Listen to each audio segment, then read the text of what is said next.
Dear student आज solve कर रहे हैं यूजीसी नेट का पेपर 64 से स्टार्ट कर रहे हैं, 65 से स्टार्ट कर रहे हैं. Suppose that you are testing a null hypothesis about a population mean h0 mu equal to mu 0 against h1 mu equal to mu greater than mu 0. Population mean है, compound ये है zc. What is the p value for this test? Cumulative distribution function भी है. तो null hypothesis को test करना पड़ेगा h0 के हिसाब से p वैल्यू. सो राइट टेल टेस्ट है ये. h0 mu equal to mu 0, h1 है mu ग्रेटर देन mu 0. ठीक है. सो p वैल्यू के लिए क्या होगा? Probability z greater than zc equal to 1 minus phi of zc. So as zc is the computed value of the test statistics and phi is the cumulative distribution. Therefore the correct option is 1 minus hc only. Option number 3 is the correct answer. ठीक है. Next 66. The power of a test 1 minus type 2 error. 1 minus type 2 error ये हम लोग को याद रखना है. So option number 3 is correct here. 67 में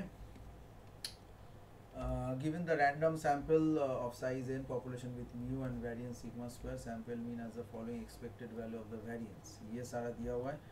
तो 67 में कौन सा आंसर होगा? सो variance sigma square by n is sigma square by n directly 1. Sometimes they have given in this year relatively direct questions. जल्दी जल्दी हो जा रहा है पेपर सॉल्व. ये लगा था बहुत टाइम लगेगा.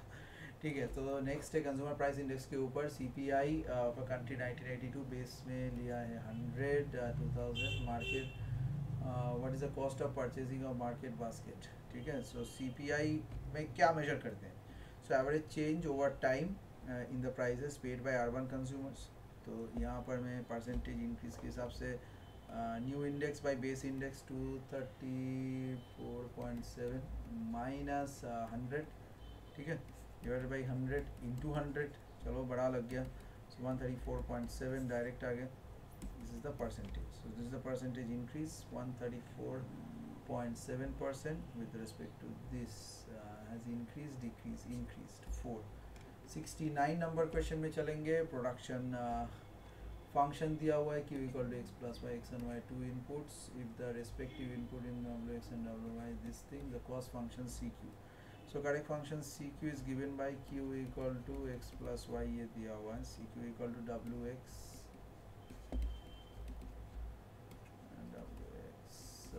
plus wy of q. So cost function represent total cost of production with respect to q. So हम लोग CQ को डायरेक्टली यहाँ कर सकते हैं. wx into x, wy into q minus x. ठीक है. So wx minus wy into x, wy into q. So finally this is wx replacing wq. So obviously CQ is wx plus wy. So option number 3 is correct. आगे बढ़ते हैं आज के आखिरी सवाल की तरफ इस वीडियो का. Suppose that cost function q level output is this. Level of two inputs k and q respectively. What will be the production function q and k? तो production function के लिए क्या करेंगे? Based on the given structure, the cost function this q of this part. Cope Douglas production function को हम लोगों को लेना पड़ेगा. ठीक है. So q equal to a into k to the power alpha into l to the power 1 minus alpha, where a is a technology parameter.